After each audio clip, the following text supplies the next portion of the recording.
ব্যায়াম করো। 10 বার গুনো। 1 2 3 4 এখন গুনো। 1 2 3 4 5 6 7 8 9 10 এবার এই হাতে 1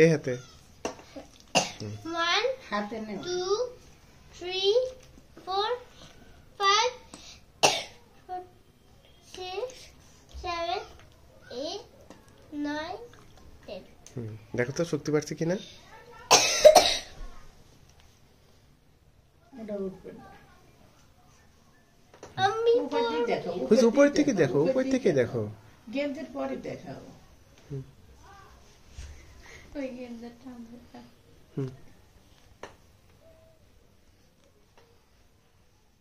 দেখি, উড়ি বাবা, উড়ি বাবা, শক্ত হয়ে গেছে তাই না?